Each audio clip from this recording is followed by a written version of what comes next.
आज chapter second का part 4 पढ़ेंगे। लास्ट हमने जो डिस्कस किया था वो स्टमक तक किया था कि स्टमक में कैसे फूड इंटर होता है, कैसे वहाँ पे HCl वगैरह सिक्रीट होते हैं और क्या डाइजेशन होता है। नेक्स्ट जो पार्ट है स्टमक के बाद, नेक्स्ट जो फूड है वो कहाँ जाता है, स्मॉल इंटेस्टाइन में,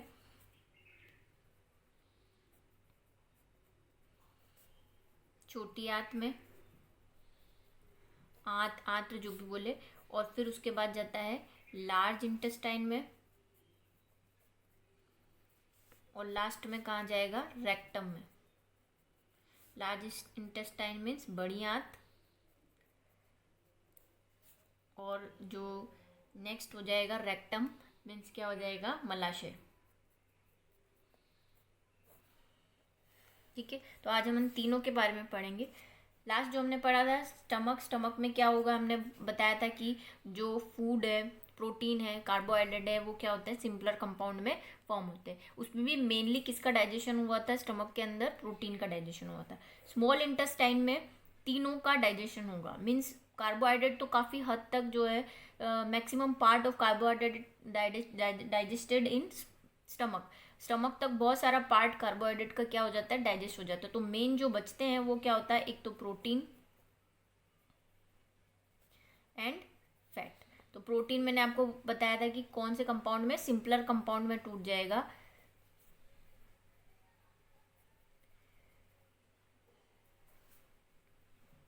प्रोटीन क्या होगा, सरल यौगिकों में विभाजित हो जाएगा, और फैट भी ऐसे क्या हो जाएगी, सिंपलर कंपाउंड में टूट जाएगी।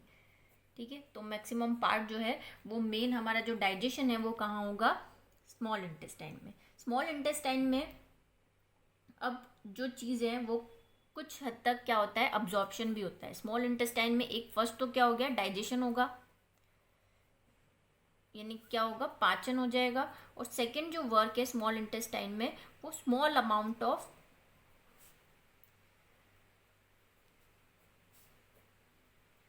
फूड इज ऑल्सो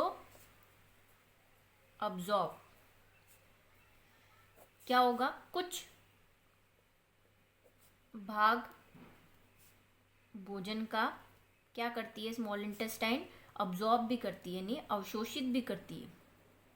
अब खाना जो हमारा फूड है वो डाइजेस्ट तो हो गया, पाचन हो गया, सो हम स्मॉलर कंपाउंड में उसको हमने विभाजित भी कर दिया, स्मॉलर कंपाउंड में तोड़ दिया। लेकिन क्या यूज है, हमें मेनली फूड से क्या चाहिए, एनर्जी। और एनर्जी के लिए हमें क्या करना होगा, उस फूड को हमारी बॉडी के अंदर अब्जॉर्ब कराना होगा, अवशोषित कराना होगा। वो अवशोषित होकर हमारे कहाँ पर जाएगा, अब्जॉर्ब होके कहाँ जाएगा, ब्लड के अंदर। और ब्लड से फिर हमारी पूरी बॉडी में जब सर्कुलेट होगा तो हमें एनर्जी मिलेगी। तो अब अवशोषण एक मेन वर्क हो गया, डाइजेशन के बाद मेन वर्क। स्मॉल इंटेस्टाइन तक हमारा पूरा डाइजेशन कंप्लीट हो जाता है, मीन्स पाचन हो जाता है। अब कुछ भी फूड जो है वो बचता नहीं है डाइजेस्ट होने के लिए। तो उसके बाद जैसे जैसे खाना डाइजेस्ट होता जाता है वो ब्लड में अब्जॉर्ब भी हो जाता है, सेल्स जो कोशिकाएं होती है, खून होता है, उसमें अब्जॉर्ब भी हो जाता है। तो कुछ पार्ट डाइजेशन के साथ स्मॉल इंटेस्टाइन में क्या होता है, अब्जॉर्ब भी होता है। इसके लिए स्मॉल इंटेस्टाइन में एक स्पेशल स्ट्रक्चर होता है जिसको हम बोलते हैं विलाई।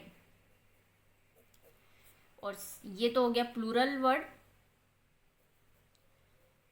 प्लूरल हो गया विलाई। और अगर सिंगुलर वर्ड बोलेंगे तो वेलम। ठीक है, सिंगुलर वर्ड क्या हो गया इसका, वेलम या विलस। आपको कहीं विलस भी मिलेगा, वेलम भी मिलेगा, दोनों ही सही है। हिंदी में इसको बोलते हैं सूक्ष्म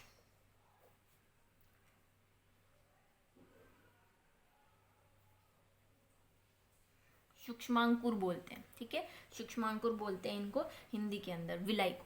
और इंग्लिश में इसको क्या बोलते हैं, विलाई, और सिंगुलर क्या हो गया, विलस। तो क्या होते हैं ये विलस, ये होते हैं कि जैसे ये हमारा स्मॉल इंटेस्टाइन है, यहाँ पर स्टमक खत्म हो गया ऊपर की तरफ, और ये स्मॉल इंटेस्टाइन। सबने फूड का जो डाइजेस्टिव सिस्टम का स्ट्रक्चर है वो क्लियर होगा माइंड के अंदर कि कहाँ आता है स्मॉल इंटेस्टाइन। बताती हूँ अभी आपको बुक के अंदर और बता देती हूँ। ये देखो, ये हमारा स्टमक था।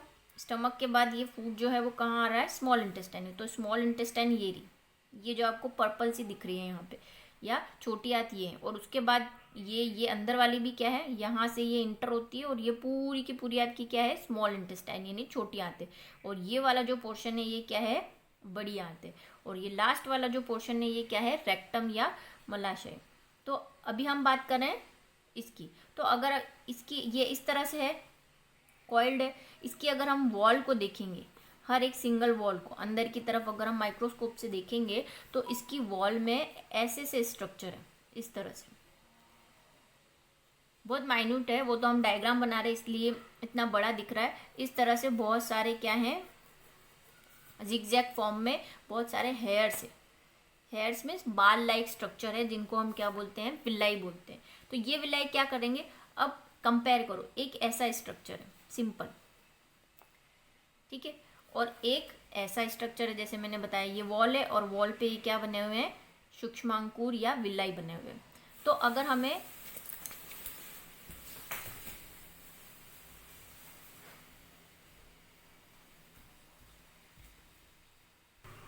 अब इमेजिन करो कि हमें किसी चीज़ को ऑब्जॉर्व करना है। ऑब्जॉर्व करना मतलब समझिए सोक करना है, अवशोषित करना है। तो ये एक स्ट्रक्चर है और ये एक स्ट्रक्चर है जिसमें ऐसे है ये। तो किस चीज़ पे ज़्यादा ऑब्जॉर्व होगी चीज़, यानी कौन सी चीज़ ज़्यादा ऑब्जॉर्व पाएगी। जैसे हमने एक कोई भी कपड़ा ले लिया, एक सिंगल सा कपड़ा ले लिया, उसको पानी में डाला, तो ये ज़्यादा ऑब्जॉर्व करेगा, या एक ऐसा कपड़ा लिया जिसमें ऐसे बहुत सारी ऐसे ऐसे ऐसे डिजाइन है और कॉइल्ड है, तो इसकी लेंथ तो हमारी मान लो क्या हो गई, 1 मीटर हो गई फॉर एग्जाम्पल। लेकिन ये कॉइल्ड होके इतना बना रहा है, तो अगर इसको खोलेंगे तो ये कम से कम 3 मीटर जितना हो जाएगा। अगर इसको एकदम सिंपल करेंगे, एक थ्रेड लिया, थ्रेड को यूं यूं यूं यूं ऐसे ऐसे करके और इतना सा कर दिया, तो ये टोटल लेंथ कितनी हो जाएगी इसकी, 3 मीटर है।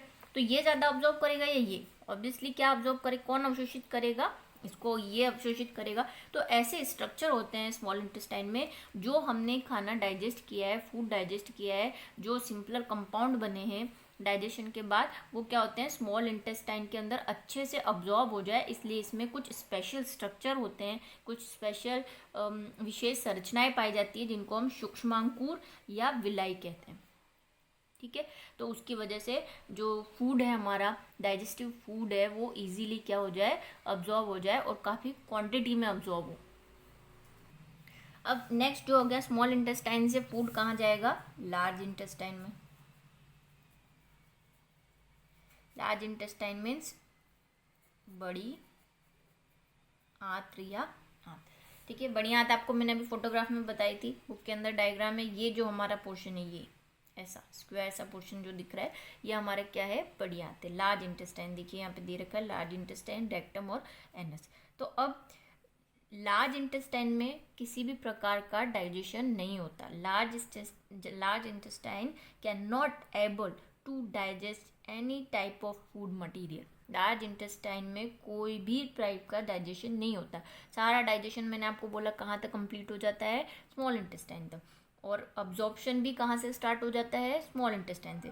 तो large intestine works only to absorb food को क्या करने के काम आती है, सिर्फ अवशोषित करने का काम करती है, ठीक है। सिर्फ क्या करेगी, लार्ज इंटेस्टाइन सिर्फ अवशोषित करने का काम करेगी, और मैं जो हमारा फूड है वो एटलीस्ट क्या हो जाएगा, अब्जॉर्ब हो जाएगा। क्या करेगा अब्जॉर्ब होके ये ब्लड में जाएगा, और ब्लड के थ्रू ये जितने भी ऑर्गन्स हैं, बॉडी ऑर्गन्स हैं, जितने भी अंग है हमारे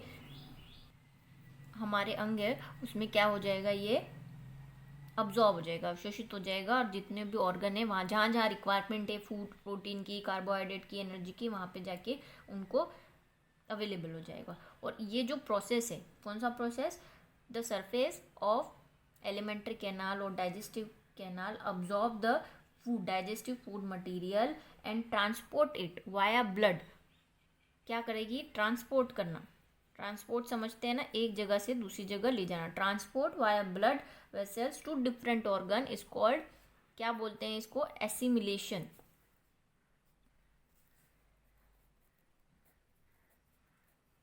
क्या कहेंगे इसको, एसिमिलेट होना। एसिमिलेट होना मीन्स जो हमने डाइजेस्टिव फूड किया है वो ब्लड के थ्रू कहाँ चला जाए, बॉडी के हर पोर्शन में चला जाए, हर पार्ट में चला जाए, उसे हम क्या बोलते हैं, एसिमिलेशन बोलते हैं, ठीक है। एसिमिलेशन, या हिंदी में दे रखा है स्वांगीकरण। हिंदी में इसको क्या बोलते हैं? स्वांगीकरण। कि जो फूड हमने डाइजेस्ट किया है उसको सारे ऑर्गन तक पहुंचाना। किसके थ्रू? ब्लड के थ्रू, रक्त के थ्रू। ठीक है। और उसके बाद अब सारा जो हम फूड खाते हैं वो ज़रूरी नहीं कि सब कुछ डाइजेस्ट होने के बाद वो हमारे लिए यूज़फुल हो। फूड डाइजेस्ट होने के बाद जो एसेंशियल चीज़ें होती है वो हम ऑब्जॉर्ब कर लेते हैं, और बाकी जो बचता है, क्या बचेगा पीछे? वेस्ट। जो व्यर्थ पदार्थ है, जो हमारे किसी काम का नहीं है, वो लार्ज इंटेस्टाइन के बाद कहाँ चला जाता है? रेक्टम में चला जाता है, मलाशय में चला जाता है। अब इसमें कुछ भी ऐसा नहीं, कुछ क्वांटिटी में इसमें क्या होता है? जल होता है, यानी वाटर होता है, और बाकी सारे वेस्ट मटेरियल होते हैं जो हमारे कुछ काम नहीं आएंगे। तो ये रेक्टम में, और रेक्टम के बाद कहाँ चले जाएंगे?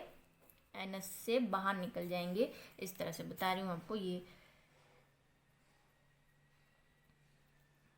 देखिए, ये लार्ज इंटेस्टाइन से होके ये इसके थ्रू हमारी बॉडी से कहाँ निकल जाएंगे? बाहर निकल जाएंगे, जो हमारे किसी काम की नहीं होंगे। और इस तरह हमारा डाइजेशन क्या हो जाएगा? कंप्लीट हो जाएगा। ठीक है। और इस पूरी जो ट्रैक है, कौन कौन सी ट्रैक? माउथ, उसके बाद बक्कल कैविटी, हिंदी में बोलती जा रही मुख, मुख गुहिका, ईसोफेगस, ग्रसनी या ग्रसिका, जो भी दे रखा हो। फिर अगर अमाशय, जिसको बोलेंगे स्टमक, उसके बाद छोटी आंत, स्मॉल इंटेस्टाइन, और बड़ी आंत।